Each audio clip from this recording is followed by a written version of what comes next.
Artisan ఉద్యోగుల సమస్యల పరిష్కారానికి కృషి. డీసీసీ అధ్యక్షుడు ఎమ్మెల్యే నాయని రాజేందర్ రెడ్డి మాట్లాడుతున్న ఎమ్మెల్యే నాయని రాజేందర్ రెడ్డి విద్యుత్ ఆర్టిజన్ ఉద్యోగుల సమస్యల పరిష్కారానికి కృషి చేస్తానని కాంగ్రెస్ పార్టీ హన్మకొండ జిల్లా అధ్యక్షుడు ఎమ్మెల్యే నాయని రాజేందర్ రెడ్డి చెప్పారు. సోమవారం హన్మకొండ వడ్డేపల్లి రోడ్లోని టీఎస్ఈయు 327 కార్యాలయం పల్లా రవీందర్ రెడ్డి భవన్లో టీజీ ఎన్పీడీసీఎల్ పరిధిలోని 17 జిల్లాలకు చెందిన ఆర్టిజన్ ఉద్యోగుల సమావేశం జరిగింది. ఈ సమావేశంలో నాయని రాజేందర్ ముఖ్య అతిథిగా పాల్గొని మాట్లాడారు. విద్యుత్ ఆర్టిజన్ ఉద్యోగుల సమస్యలు న్యాయమైనవన్నారు.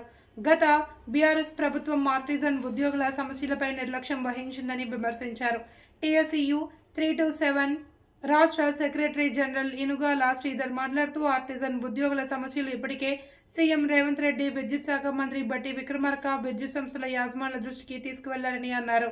కార్యక్రమంలో నాయకులు గన్ను నరేందర్ రెడ్డి, సయ్యద్ తాజుద్దీన్, కె రాజేంద్ర ప్రసాద్, గోనెల రాజు, శంకర్, సునీల్ రెడ్డి, అనిల్ మొండే, రవి, ఆంజనేయులు తదితరులు పాల్గొన్నారు.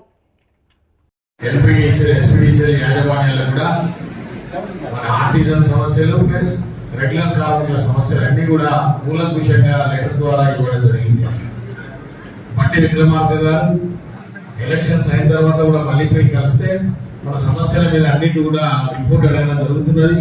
బహుశా ఒక 4-5 రోజులలో మన సమస్యల మీద యాజమాన్యాలకు లెటర్ వెళ్ళే అవకాశం ఉంది. ముఖ్యంగా నేను కోరుకునేది ఒకటే, సమస్యల మీద ఎప్పుడు కూడా 327 భయపడేది లేదు. ప్రభుత్వాలు ఏమైనా, ప్రభుత్వం అనుకూలమైన అనుకూలం కాకపోయినా పోరాటం మాత్రం కార్మికుల పక్షాన చేసేది 327. ముఖ్యంగా ఈరోజు ప్రభుత్వం మాట వినే ప్రభుత్వం వచ్చింది. ఫస్ట్ పని చేయడం అనేది పక్కన పెడితే అంతకుముందు నాకు ప్రభుత్వానికి ఇప్పుడున్న ప్రభుత్వానికి చాలా తేడా ఉంది. అంతకుముందు ఒక ముఖ్యమంత్రి కానీ ఒక మంత్రి గారిని కలవాలంటే కలిసే అవకాశం లేదు. మరి ఇప్పటికే నేను దాదాపు ముఖ్యమంత్రి గారిని 2 సార్లు కలవడం జరిగింది. అదేవిధంగా బట్టి విక్రమార్క గారిని అయితే ఒక 10 సార్లు అంటే ఒక 10 సార్లు కలవచ్చు. అదేవిధంగా వేం నరేందర్ రెడ్డి గారు సీఎం సలహాదారు గారు మాత్రం ఒక 3 సార్లు కలవడం జరిగింది. యాజమాన్యానికి లెక్కే లేదు. మరి ఇవన్నీ కూడా అవకాశం ఉంది. ఇప్పుడు మాట వినే ప్రభుత్వం వచ్చింది. అదేవిధంగా అర్థం చేసుకునే యాజమాన్యాలు కూడా ఇప్పుడు రావడం జరిగింది. ముఖ్యంగా మీ అందరినీ నేను కోరుకునేది ఒకటే, సమస్యలు నాకు వదిలిపెట్టండి, సంఖ్య మీరు పెట్టండి అనేది నేను కోరుకుంటున్నాను. ఎందుకంటే పరిమాణం చేసి వేరే వాళ్ళ జెండా కప్పుకుంటే మాత్రమే ఒప్పుకునే సమస్య లేదు. ఎందుకంటే మీ ఆర్టిజన్ సమస్యలు అన్నీ కూడా, ఎందుకంటే ఉద్యోగం మొత్తం మనమే చేసినాం, మనమే ఇస్తున్నాం. ఈ రాష్ట్రంలో ఎవరు తిరిగిన విధంగా ప్రతి డివిజన్ ఆల్మోస్ట్ 2 సార్లు తిరిగిన వ్యక్తి ఏకైక లీడర్ ఎవరైనా ఉన్నాయంటే శ్రీధర్ సార్. అది గుర్తుపెట్టుకోండి.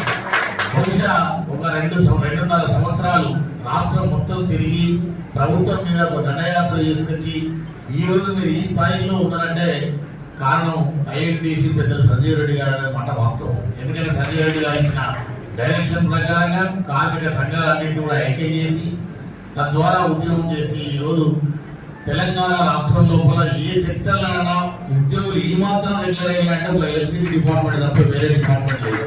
కారణం ఏంటంటే ఇక్కడ ఉన్నటువంటి యూనియన్ ఐక్యత, మనం చేసిన పోరాటానికి ఆయన ఇన్స్పైర్ అయ్యి మరి తప్పకుండా అవుట్ సోర్స్ కార్మికులను కూడా రెగ్యులర్ చేస్తారు. పేపర్ స్టేట్మెంట్ ఇవ్వడం మీ అందరికీ తెలిసిన ముచ్చటే. ముఖ్యంగా ఇందులో ముఖ్యమంత్రి గారి కంటే యాజమాన్యాల వింత పోకలు ఎక్కువైంది. వాస్తవంగా చెప్పాలంటే అది ఎప్పుడు తెలిసిందంటే, నేను ఒక ముఖ్యమంత్రి గారికి గత ముఖ్యమంత్రి గారికి ఒక లెటర్ రాయడం జరిగింది. అది కూడా డైరెక్ట్ పోయి కలిసే అవకాశం లేదని కేవలం ఒక మెయిల్ ద్వారా ఒక తెలుగులో ఒక లెటర్ రాసి పంపడం జరిగింది. మీ అందరికీ తెలియాలి కొన్ని విషయాలు. అందులో రెగ్యులరైజేషన్ అనేది మీరు ప్రతి అసెంబ్లీ వేదిక కానీ దాదాపు ఏ మీటింగ్ కానీ 23,000 మంది ఉద్యోగులను రెగ్యులర్ చేసిన విద్యుత్ సంస్థలని మీరు చాలా గొప్పగా చెప్పారు. వాస్తవంగా మీరు అనుకున్న విధంగా రెగ్యులరైజేషన్ జరగలేదు. వాస్తవంగా కాంట్రాక్ట్ కార్మికులు ఉన్న జీతం కంటే రెగ్యులరైజేషన్ అనేది జీతం తగ్గడం అనేది ప్రపంచ చరిత్రలో ఏ రాష్ట్రంలో కూడా జరిగిన మన తెలంగాణ రాష్ట్రంలో జరిగింది. దీనికే మీరు ఆరాధ్య పెట్టాలని చెప్పడం జరిగింది. దానికి మనసు నొచ్చుకొని ప్రభాకర్ రావు గారిని 4 సార్లు మరి మళ్ళీ చాంబర్ పిలిపించుకొని మొత్తం ఫైల్స్ అన్ని కూడా స్టడీ చేయడం జరిగింది.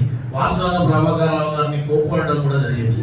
ఏది ఏమైనా ఈ విషయం తెలిసిన తర్వాత ప్రభాకర్ రావు గారు ఒక 1 నెల రోజులు కనుక నాకు అపాయింట్మెంట్ ఇవ్వలేదు.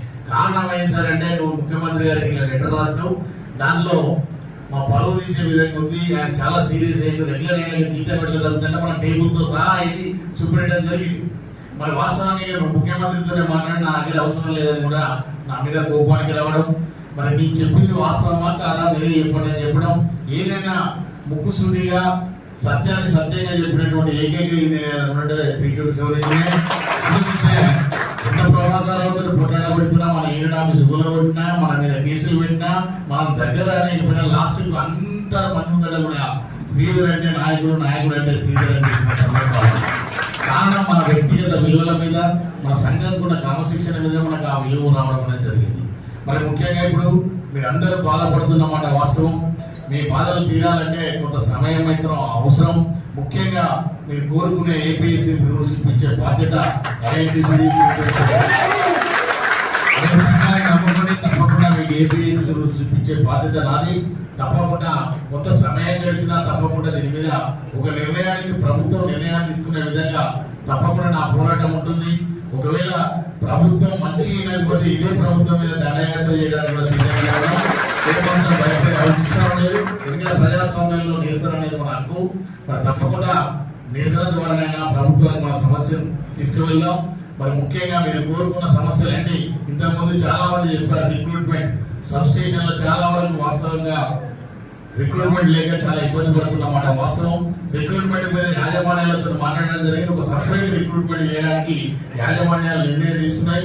ప్రభుత్వంతో మాట్లాడే అధికారులు రిక్రూట్మెంట్ ఒకటే కాదు, ఆ రిక్రూట్మెంట్ లో కూడా ఎగ్జిస్టింగ్ రెగ్యులర్ గా ఉన్నటువంటి అన్మైన్ కార్మికులను కానీ, స్మార్ట్ బిల్లింగ్ కార్మికులు కానీ, ఎస్పీఎం లో పనిచేసే వాళ్ళని కానీ, ఏ పేరుతో ఎలక్ట్రిసిటీ డిపార్ట్మెంట్ లో పనిచేస్తున్నారో వాళ్ళందరికీ అయితే క్వాలిఫికేషన్ కనుక ఉంటే వాళ్ళకి వెయిటేజ్ ఇచ్చి వాళ్ళందరూ కూడా సబ్స్టేషన్ లో తీసుకోవడానికి ఉపయోగం కూడా జరిగింది. మరి ముఖ్యంగా ఏది కూడా ఏ అవకాశాలు కూడా 327 కోల్పోయే సమస్య లేదు. తప్పకుండా ప్రజల వారిగా మన సమస్యలన్నీ కూడా పరిష్కరించడానికి సిద్ధం 327 పనిచేస్తుంది.